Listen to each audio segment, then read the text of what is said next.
थोड़ा समय लगेगा लेकिन सुनना पढ़ना ज़रूर। आंसू आ जाए तो जान लेना आपकी भावनाएं जीवित हैं। यह बात बहुत पुरानी है, करीब 8-10 साल पहले की है। मैं अपने एक मित्र का पासपोर्ट बनवाने के लिए दिल्ली के एक पासपोर्ट ऑफिस गया था। उन दिनों इंटरनेट की पर फॉर्म भरने की सुविधा भी नहीं थी। वहाँ पासपोर्ट दफ्तर में दलालों का ज़्यादा बोलबाला था और सरेआम दलाल पैसे लेकर पासपोर्ट के फॉर्म बेचने से लेकर भरवाने, जमा करवाने और पासपोर्ट बनवाने का काम करते थे। मेरे मित्र को किसी कारण पासपोर्ट की जल्दी थी, लेकिन हम दलालों के दलदल में फंसना नहीं चाहते थे। हम पासपोर्ट दफ्तर पहुंच गए। लाइन में लगकर हमने पासपोर्ट का तत्काल फार्म भी ले लिया, पूरा फार्म भर लिया। इस चक्कर में कई घंटे निकल चुके थे और अब हम इस तरह पासपोर्ट की फ़ीस जमा करानी थी। हम लाइन में खड़े थे, लेकिन जैसे ही हमारा नंबर आया, बाबू ने खिड़की बंद कर दी और कहा कि समय ख़त्म हो चुका है, अब कल आइएगा। मैंने उनसे मिन्नतें की, उनसे कहा कि आज पूरा दिन हमने खर्च किया है और बस अब केवल फ़ीस जमा कराने की बात रह गई है, कृपया फ़ीस ले लीजिए। बाबू बिगड़ गया, कहने लगा, आपने पूरा दिन खर्च कर दिया तो मैं इसके लिए ज़िम्मेदार नहीं हूँ। अरे सरकार ज़्यादा लोगों को बहाल करे, मैं तो सुबह से अपना काम ही कर रहा हूँ। मैंने बहुत अनुरोध किया पर वो नहीं माना। उसने कहा कि बस 2 बजे तक का समय होता है, 2 बज गए हैं, अब कुछ नहीं हो सकता। मैं समझ रहा था कि सुबह से दलालों का काम वो कर रहा था, लेकिन जैसे ही बिना दलालों का काम आया तो बहानेबाजी शुरू कर दी। पर हम भी अड़े हुए थे कि बिना अपने पद का इस्तेमाल किए और बिना ऊपर से पैसे खिलाए उस काम को अंजाम देना है। मैं ये भी समझ गया कि अब कल अगर आए तो कल का भी पूरा दिन निकल ही जाएगा, क्योंकि दलाल हर खिड़की को घेर कर रखते हैं और आम आदमी वहाँ तक पहुँचने में बिलबिला उठते हैं। खैर, मेरा मित्र मायूस हुआ और उसने कहा कि चलो अब कल आएंगे। मैंने उसे रोका और कहा, रुको, एक और कोशिश करता हूँ। बाबू अपना थैला लेकर उठ चुका था। मैंने कुछ कहा नहीं, चुपचाप उसके पीछे हो लिया। वो उस दफ्तर की तीसरी चौथी मंजिल पर बनी हुई एक कैंटीन में गया।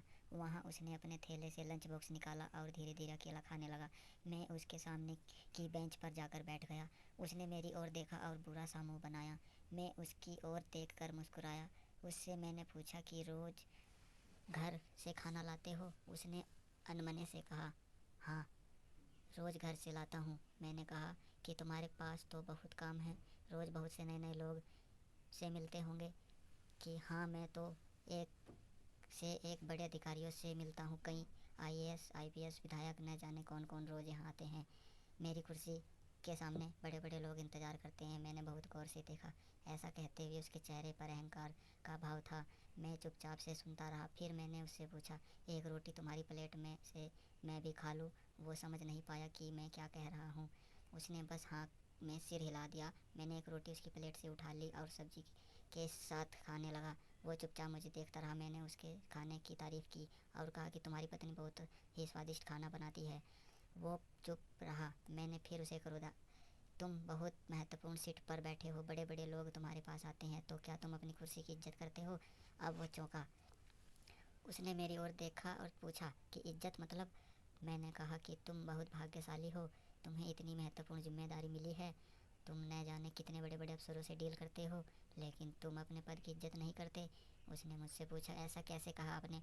मैंने कहा कि जो काम दिया गया है उसकी इज्जत करते हुए तुम इस तरह रूखे व्यवहार वाले ही नहीं होते। देखो, तुम्हारा कोई दोस्त नहीं है, तुम दफ्तर की कैंटीन में अकेले खाना खाते हो, अपनी कुर्सी पर भी मायूस होकर बैठे रहते हो, लोगों का होता हुआ काम पूरा करने की जगह अटकाने की कोशिश करते हो। मान लीजिए कोई एकदम 2 बजे ही तुम्हारे काउंटर पर पहुंचा, तो तुमने इस बात का लिहाज नहीं किया कि वो सुबह से लाइन में खड़ा रहा होगा और तुमने फाटक की खिड़की बंद कर दी। जब मैंने तुमसे अनुरोध किया तो तुमने कहा कि सरकार से कहो ज़्यादा लोगों को बहाल करे। मान लो मैं सरकार से कहकर लोग बहाल करा लूँ तो तुम्हारी अहमियत घट नहीं जाएगी? हो सकता है तुमसे ये काम ही ले लिया जाए, फिर तुम कैसे आईएएस पीसीएस और विधायकों से मिलोगे? भगवान ने तुम्हें मौका दिया है रिश्ते बनाने के लिए, लेकिन अपना दुर्भाग्य देखो, तुम इसका लाभ उठाने की जगह रिश्ते बिगाड़ रहे हो। मेरा क्या है, कल भी आ जाऊँगा, परसों भी आ जाऊँगा। ऐसा तो नहीं कि आज नहीं काम हुआ तो कभी नहीं होगा। तुम नहीं करोगे तो कोई और बाबू कल करेगा। पर तुम्हारे पास तो मौका था किसी को अपना एहसानमंद बनाने का, तुम उससे चूक गए। वो खाना छोड़कर मेरी बातें सुनने लगा। मैंने कहा कि पैसे तो बहुत कमा लोगे, लेकिन रिश्ते नहीं कमाए तो सब बेकार है। क्या करोगे पैसे का? अपने व्यवहार ठीक नहीं रखोगे तो तुम्हारे घर वाले भी तुमसे दुखी रहेंगे। यार दोस्त ही तो नहीं है, ये तो मैं भी देख चुका हूँ। मुझे देखो, अपने दफ्तर में कभी अकेला खाना नहीं खाता। यह भी भूख लगती है तो तुम्हारे साथ खाना खाने आया। अरे अकेला खाना भी कोई ज़िंदगी है? मेरी बात सुनकर वैसा हो गया। उसने कहा कि अपनी बात सही सही है साहब, मैं अकेला हूँ। पत्नी झगड़ा कर मायके चली गई है। बच्चे भी मुझे पसंद नहीं करते। माँ है, वो ज़्यादा बात नहीं करती।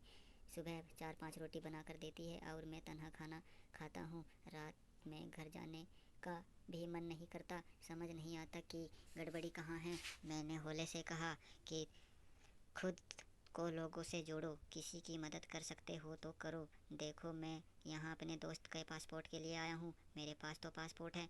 मैंने दोस्त की खातिर तुम्हारी मन्नतें की निस्वार्थ भाव से, इसलिए मेरे पास दोस्त हैं, तुम्हारे पास नहीं है। वो उठा और उसने मुझसे कहा कि आप मेरी खिड़की पहुँचो, मैं आज ही फॉर्म जमा करूँगा। मैं नीचे गया, उसने फॉर्म जमा कर लिया, फीस ले ली और हफ्ते भर में पासपोर्ट बन गया।